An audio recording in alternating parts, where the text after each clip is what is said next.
Welcome back to the Grow Your Nutrition Business podcast, powered by Healthy Steps Nutrition Mentoring. On Healthy Steps Nutrition, we believe something as fundamental as nutrition shouldn't be complicated, which is why we focus on a simple, habit-based approach. We know that helping our clients become the best and healthiest versions of themselves isn't just about telling them what to eat or going to the gym a few hours a week. As gym owners and coaches, we have to focus on a holistic approach, addressing, of course, nutrition and exercise, but also stress management, mindset, sleep, support system, lifestyle. Because ultimately, all of these factors are influencing our clients' decisions and their ability to reach their health and wellness goals. Isn't that why we're here in the first place? To help our clients get healthy and fit so that they can become the best and healthiest versions of themselves? I think so. My name is Nicole Aucoin, and I'm the founder of Healthy Steps Nutrition, CrossFit HSN, and HSN Mentoring. HSN Mentoring provides a turnkey solution to help gym owners and coaches build, launch, and grow nutrition coaching programs. Amanda, welcome back to the Grow Your Nutrition Business podcast. It's always great to be here. It's been a while since you've been on this one. It has been. Yeah, I'm glad to be back. Today, we are talking about a super popular topic in HSN Mentoring, hormone health. A lot of coaches are asking questions about it.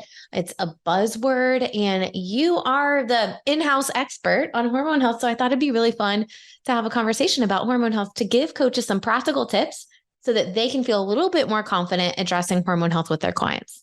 And this is a topic that's been ignored for so long by a lot of the research that we have. And now it's just really exciting that we have a wealth of research and knowledge about the complex female cycle. I mean, we were just talking about how complicated the female cycle is, but it's so empowering when we have steps to positively influence that.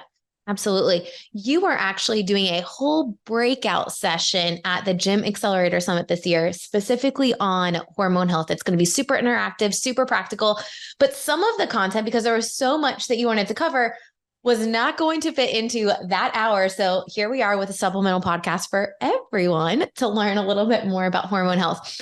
So if you do not understand the different steps in your cycle, we have an episode specifically on that. So I would recommend that you go listen to episode 63 on Nutrition Made Simple, where we talk about all the different phases of the female cycle.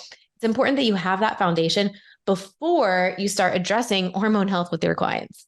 Right, exactly. And we're going to talk today about like different focus areas that influence that. And so throughout the cycle, I mean, our hormones change vastly, from the first half of the cycle to the middle of our cycle to the end of our cycle. It impacts our nutrition, our cravings, our mood, our body composition. It affects so many different things. So having that foundation is going to be really beneficial.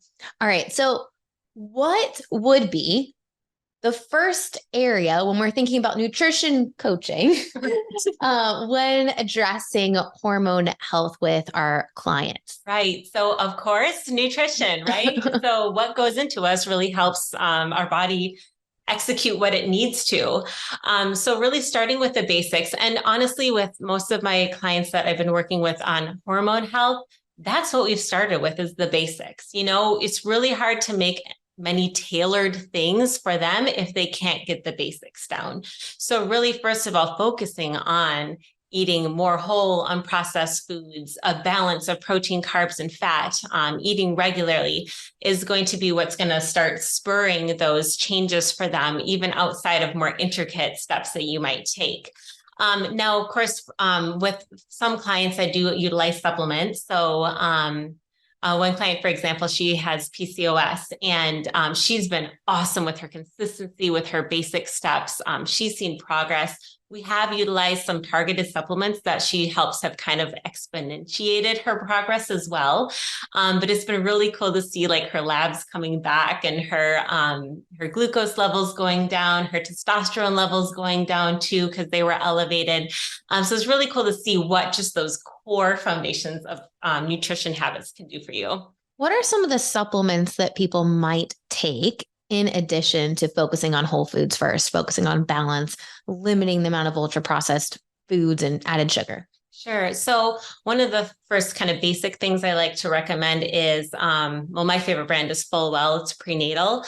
It's very comprehensive with a lot of different nutrients, because if we have nutrient deficiencies, that is one thing that's going to not help the hormones be produced as they should adequately.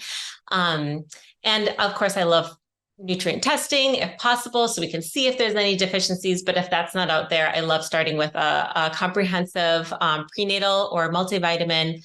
Also fish oil, if the client is not consuming fish super regularly, because that helps to lower inflammation. And then for her, like with PCOS, inositol is a great helper for lowering blood glucose levels.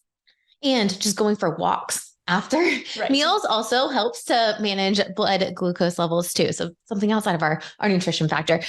When we think about hormone health, a lot of people, if they go on a severely restricted caloric diet, their body fat percentage gets too low. They actually stop having a cycle. Our body goes into this like starvation mode and we're conserving everything. Some clients that I've worked with in the past have been at that point, and it's like slowly just rebuilding to get to a point where they have a cycle again.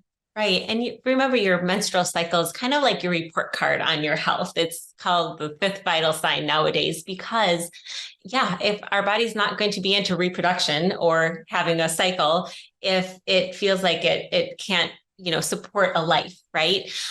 So that's a really important thing for bone health and just long-term health, to have, a healthy, somewhat regular cycle. And on the other side of body composition, if we have a client who is obese or very overweight, as far as body fat percentage, estrogen is stored in fat. So we are more prone to symptoms of estrogen dominance if we have, more body fat on our bodies. So that's why it's really cool that a lot of times just losing weight is really helpful with hormone balance too. Good to know. Anything else that you would typically address with the nutrition factor related to hormone health? Right. Well, fiber. So love my fiber. So we want to have at least 25 grams a day of fiber through, fruits, vegetables, legumes, nuts, seeds, whole grains, because it helps to clear excess estrogen from the body when we are eliminating properly. That means pooping regularly. And when someone has symptoms of hormone imbalance, we bump that goal up to even 35 grams a day, obviously slowly, but it really helps to clear out excess estrogen from the body. Okay. Good to know. So whole foods, high fiber, making sure that we are eating consistently, all things to think about related to nutrition and hormone health. One of the next things you usually talk about, toxins.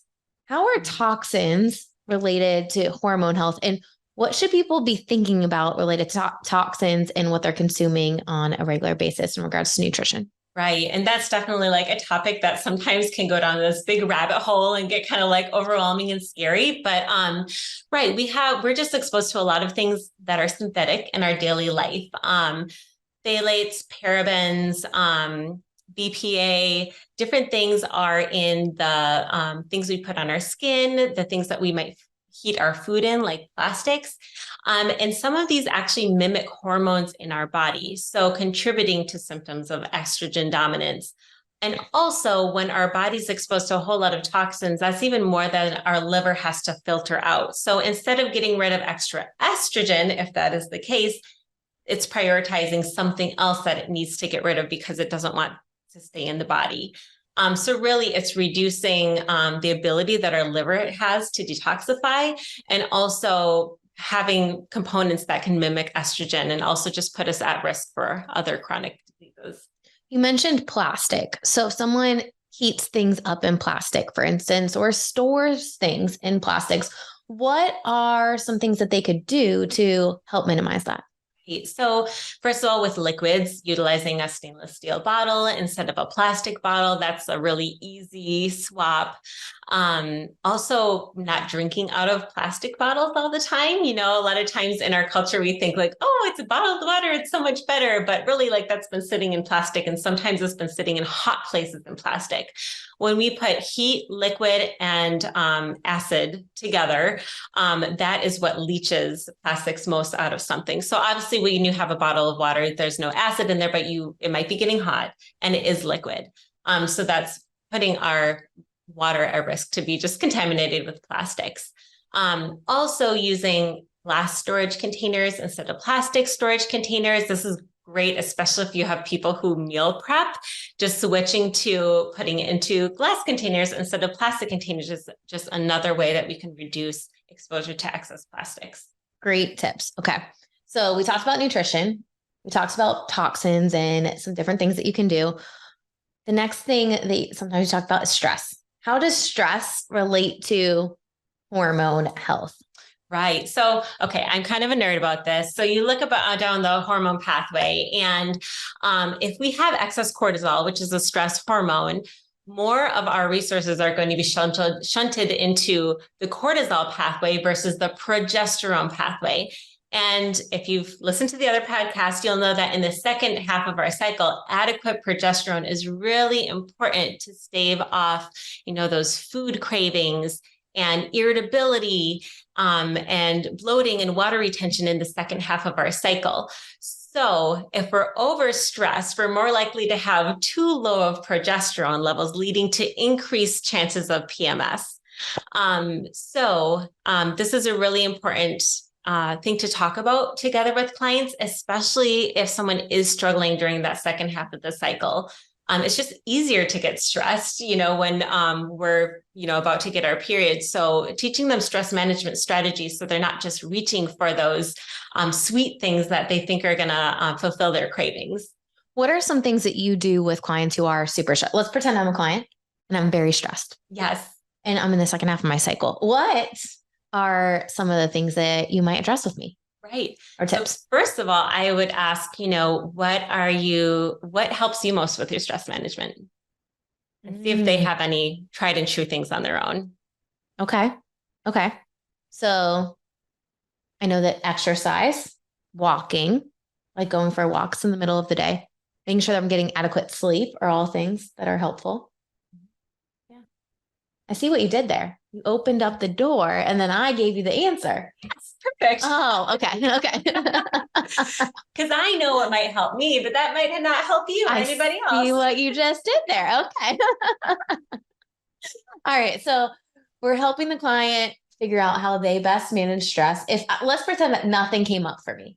Like, I don't know. I just haven't figured out a way to manage stress. Right. I drink alcohol.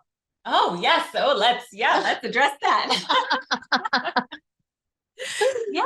So, would you like me to share some options? But okay. So for a lot of people, things like, incorporating stretching, breathing techniques throughout the day. There's lots of different great ones, but whatever resonates with you, like, box breathing, 4-7-8 breathing, that's super helpful, especially before meals. And also making sure that you're doing parasympathetic activities, right? Because so much of our day and our culture is go, go, go. But especially during that time of the month, we actually need a little bit more time to let our bodies rest and process so that we can be stronger for the next cycle. So that might be incorporating some yoga if you don't already do that, or journaling. Those are a few ideas. I love it. Okay. Breathing. That's a really great one. And journaling. I know you love yoga. I feel like that causes me more stress. So, yeah. Journaling would be a better option for me. All right. Sleep. Why do we need to address sleep with hormone health? Right. So sleep is super important, again, because if we're not getting adequate sleep, our cortisol or stress hormone levels will be higher. And it also impacts our blood sugar levels too. So again, our sleep directly correlates to the stress levels that are going to either increase or decrease progesterone production. And also blood sugar management is important because our ovaries have a lot of insulin receptors. And so if we have insulin resistance or chronic high blood sugar levels, that might be a cause of anovulation or not ovulating for females. Got it. Okay. So we need to sleep. 7 to 8 hours is the recommended amount of sleep. So we should helping them sometimes with like a wind down routine, getting into a good routine. Because sometimes how do we go to sleep? We're watching something on TV or we're looking at our screen and then we just think our brains are just going to shut off automatically. That doesn't necessarily happen. Right. That's a huge one. a client recently, he had mentioned that he wakes up throughout the night. And of course, hormone balance is important for men just as well as women, right? And he was working on gaining muscle, but he was having problems. Like he just chronically had waked up throughout the night. And so I kind of asked, like, what do you do before bedtime? And he was like playing video games for, a couple hours before bedtime every night. And so I'm like, okay, this might be a challenge, but I want you to avoid technology for 1 hour before bedtime and see what happens. It took him a little while to be able to do it, but once he started doing it, he's like, I'm sleeping so much better now, which is so cool, right? Because then he has the energy that he needs to do the workouts that he wants to do in order to see the results that he wants to see. And I'm sure he's less stressed because when you sleep, it helps lower your cortisol levels, which they all work together, right? Okay. Physical activity. Right. Oh, so good for blood sugar management, for stress management. It just like hits all the different things. So my biggest tip of that is just find one that you enjoy and doing it regularly, right? If someone does have very out of whack hormone levels, maybe the really high intensity exercise isn't great for them right now because their adrenals might be really stressed. So that's where we want to do some more like maybe strength training or moderate intensity exercise, walking, those types of things. But my biggest thing is like, if you're doing it regularly, that's going to reap the best results. And if you're doing something you love, you'll never forget to do it, I love that. Planning it out in your calendar, getting an accountability partner, like setting a goal for yourself, keeping yourself accountable to that is really important. Helping your clients set a goal and figuring out, okay, when are you going to do it? How are you going to remember to do it? Who's going to go with you? Answering all of those questions, kind of navigating any barriers before they end up happening. Let's talk about alcohol related to hormone health. How does alcohol consumption influence our ability to regulate hormones? Right. And that kind of goes back to the liver and detoxification, first of all, right? So if our liver is getting rid of, processing alcohol, then it's not able to get rid of excess estrogen. So there is some research showing that estrogen levels can be increased after consuming alcohol for both men and women. And also, depending on what you're having in your alcohol, that can make a big influence on blood sugar levels too. So if we're having chronically high elevated alcohol intake, that can be detrimental for our blood sugar as well. Good to know. So we want to address alcohol. Also, what are people drinking with their alcohol? A lot of people don't realize the added sugar that's in some of the alcoholic beverages that they're consuming. So it all definitely works together. Let's pretend we've addressed all of these things with our clients. They're eating whole foods. We focus on stress management and sleep. They're exercising regularly. We've worked on the toxins. We've limited the amount of alcohol. There's still some underlying factors. With nutrition coaches versus dietitians, there's a line of medical nutrition therapy. If someone has an eating disorder, if they are diagnosed with something like Hashimoto's or PCOS, there are things that are out of scope for nutrition coaches to manage because you legally have to be a registered dietitian to manage those. What are some of the things that you would kind of look out for to be like, oh, yep, I would recommend referring that person to an RD? Right. And I think if, they're not seeing the results that they want to see, still struggling with hormone imbalances, that's where I would refer them to an RD and also, encourage them to get testing done with their doctor and then, coming over to an RD. Because that's just happens sometimes, especially like the clients, like they get really discouraged, like they're not seeing the results that they want to see. We'll see that a lot in perimenopausal clients. And so they just kind of need that next step up, next layer. And we were actually just discussing earlier, if someone has lost their period, that is another thing that we'd want to refer to a registered dietitian because there might be eating disorders there and they might need a different level of care. Because that's really important to get that cycle back. Absolutely. Ultimately, even when you specialize in hormone health, you work with all of our clients related to hormone health, like this is your jam. But the truth is you're still starting at the basics with almost all of the clients. Like we're not going deep into the details on day one. No, we're going to figure out and get a good baseline, which all coaches could work with their clients on these basics. And then if this isn't working, then we take the next step to dial in the details a little bit more. Yeah, that's what I love. And keeping in mind, our egg production is kind of like 3 months behind our life right now. So hormone balance takes time because, that egg that's maturing 3 months later, it drops, and that's kind of the cycle that we're in. So actually setting the foundation for 3 months is perfect before kind of upping it to that next level, because it does take some time. Good to know. Any final thoughts as we wrap up this hormone health podcast episode for coaches? Yeah, well, I'm just excited for everyone to utilize this information because it just helps people be seen a little bit further, heard a little bit further, and know that there is like some other tools in their tool belt, and a little bit more self-knowledge. And I think whenever we have more self-knowledge, that's going to help us achieve our goals. Awesome. Thanks for all that you do, Amanda. It's my pleasure. Thanks for having me, Nicole.